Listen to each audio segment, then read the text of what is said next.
wishing to be done missing. But I guess this comes hand in hand with wanting it all. I need sleep, killed all the sheep. So I started with in the course that used to be 270, that is now 2007, the kit of materials, build a robot to accomplish a specific thing. That course was a wonderful experience.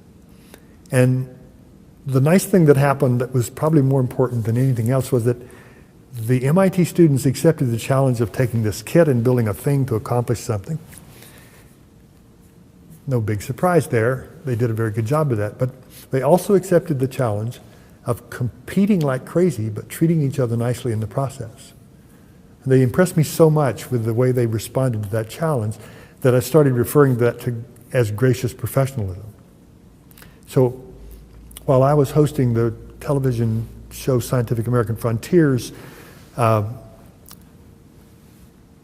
several people made connections with Dean Kamen, and Dean Kamen is a wild, wonderful, smart inventor, one of the most brilliant people on the planet, very high energy guy. He had started a museum-like experience in Manchester, New Hampshire, where he's based. But he was looking for ways to expand it. So we met and we talked, and I said, here's a segment of a program about the competition at MIT. We can do that. And he said, that's great, let's do it. So in 1993, he and I co-founded the first robotics competition. And gracious professionalism is one of the cornerstones of that. So compete like crazy, but treat each other nicely in the process. Students like doing that and experiencing the way it feels. So FIRST is now, Dean is a really high energy, well-connected guy, and I believe that FIRST is well-grounded, and there is, from very young kids in junior FIRST LEGO League to FIRST LEGO League to FIRST Tech Challenge, the FIRST Robotics Competition, which is high school, well, pre-college.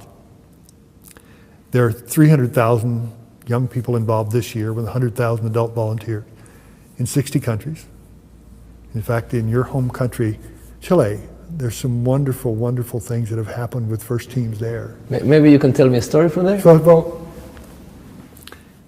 Jose started a FIRST LEGO League team at one of the publicly supported children's cancer hospitals in Santiago. And I visited those kids, and most of them had no hair, and they didn't feel very good. They were in chemotherapy and in radiation therapy.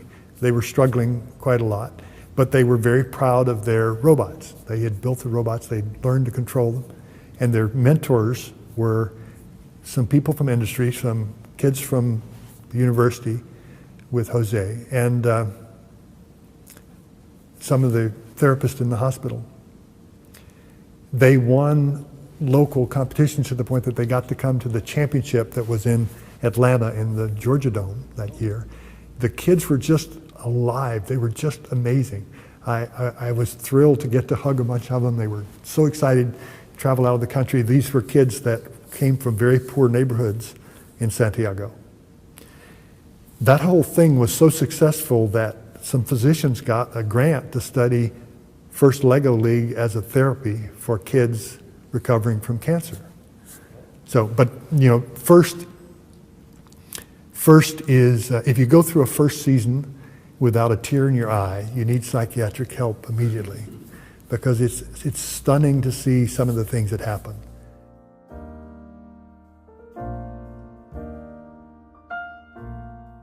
A team was coming off the field. Their mentor was a really big guy with a very deep voice. And so I said, sign my shirt. And he said, yeah.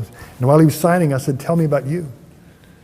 And he said, well, I'm just an ex-con that found God in FIRST. It was kind of a jolt, You got to come meet my team. So I followed him over and met the team. And they were signed my shirt, and one team member was standing back, and she had her arms crossed under her hoodie. And so I said, do you want to sign my shirt? And she nodded. So the team members went over and pulled up her hoodie so she could get her arm out, and she very carefully signed.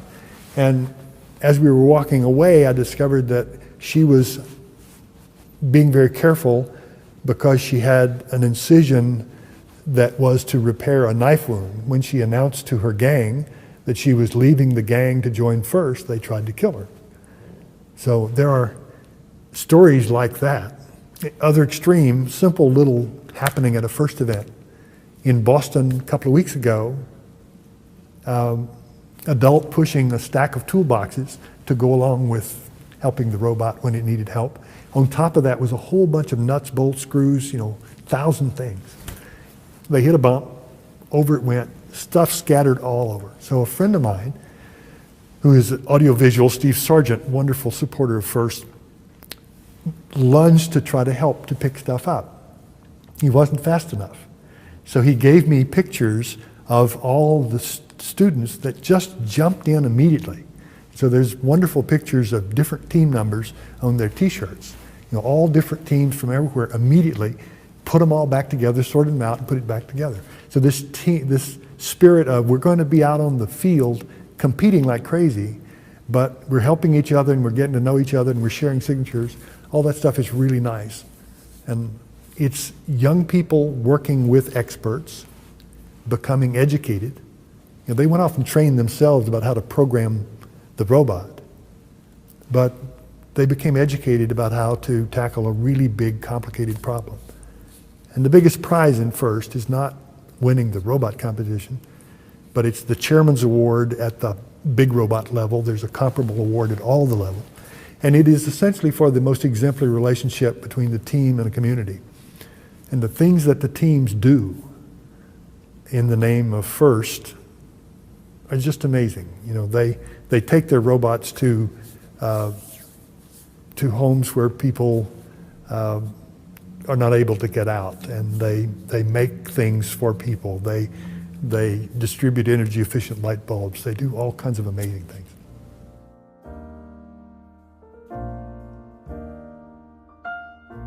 I think it's definitely more relevant.